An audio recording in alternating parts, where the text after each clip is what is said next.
Hola, soy Roy Campos con mi artículo para El Economista. 20 meses, 10 crisis. El pasado 31 de julio se cumplieron 20 meses del gobierno del presidente López Obrador en México y me di la tarea de clasificar sus buenos y sus malos momentos que platico en algunas conferencias. De sus malos, algunos han llegado a significarle crisis, ya sea por la pérdida de popularidad, por el retroceso de variables reales o por los problemas del interior de su gobierno.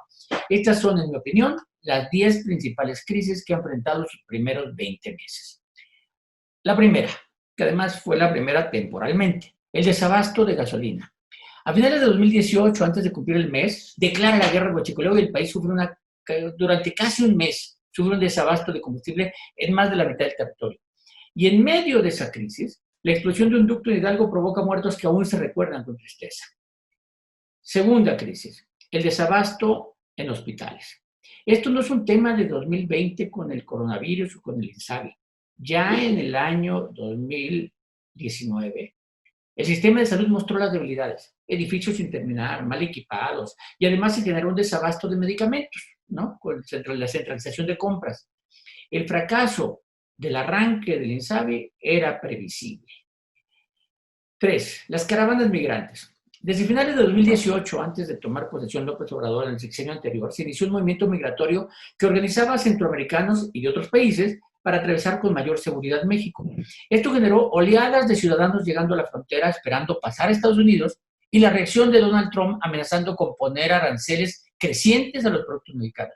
El presidente llamó a la unidad, pero antes de un evento que se iba a realizar en Tijuana para esa unidad, que sí se realizó, por cierto, ya sin sentido, todo se solucionó cuando México aceptó parar la migración utilizando para ello a la Guardia Nacional, lo que fue criticado como una sumisión a los deseos de Trump. La cuarta crisis, renuncias de funcionarios. Han renunciado muchos, pero de ellos son dos los que han llamado más la atención.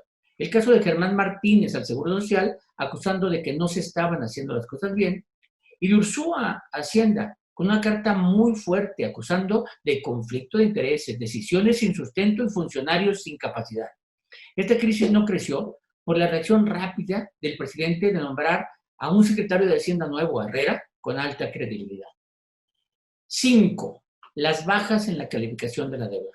Este es un tema que al presidente le molesta. Se ha peleado con las calificadoras, las ha llamado neoliberales, pero sabe que las requiere porque de ellas depende la tasa de interés que nos cobran y por ende los recursos destinados a pagar la deuda que irían en detrimento de los fondos para programas sociales sobre su proyecto.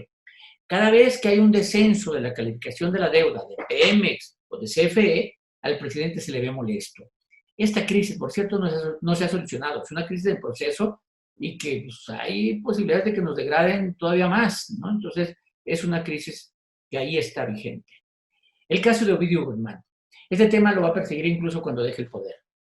La escena de una persona detenida o retenida, cualquiera que sea el término legal, que logra su liberación chantajeando al gobierno es penosa.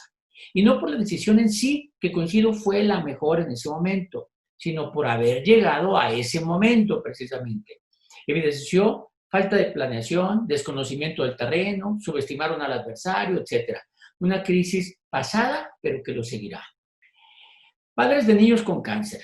El presidente ha tenido facilidad y hasta éxito para enfrentar a sus adversarios políticos, pero dificultad para atender a víctimas reales, como son los padres de niños con cáncer, entre otros, que se han manifestado desde 2019 por la falta de medicamentos o la falta de atención médica. A estos grupos no se les puede acusar ni etiquetar como adversarios, sino que pelean por causas reales y justas. Recientemente se abrió la posibilidad de que la situación mejore con la nueva ley de adquisiciones, pero el hecho de no haberlos atendido ni hacer empatía con ellos, ahí queda. 8. El feminismo. Otro grupo con el que ha sido incapaz de hacer empatía es con el de las feministas. Y no porque no haya luchado en su momento con muchas feministas para modificar leyes, generar equidades, sino porque el feminismo hoy ya cambió, porque las feministas hoy son distintas, ya no les basta tener leyes e instituciones, son activistas, luchadoras que quieren resultados y de nuevo sus peleas son justas. Este tema también está en proceso. El presidente no ha encontrado la forma de enfrentarlas con éxito para ambos grupos. Ojalá se tenga éxito, al menos disminuyamos el feminicidio que ha aumentado recientemente. Crisis número 9, la inseguridad.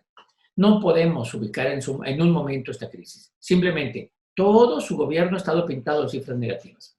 Recibió un país muy mal y su logro ha sido mantenerlo mal, usando la maroma retórica de paramos la tasa de crecimiento o cambió el punto de inflexión. Esto no es un logro. Los mexicanos queremos seguridad, no preservar la inseguridad. Por último, la más evidente que será la crisis sexenal, el coronavirus, el COVID-19. Muertos, muchos muertos, miles de muertos, que a lo mejor no todos tenían que haber muerto y que eso será análisis de la comunidad científica, que durante años estudiarán los casos, los países, y donde creo que saldremos mal parados, pero que además traerá una caída económica sin un antecedente de este tamaño. Desempleo y pobreza de muchos, negocios cerrados.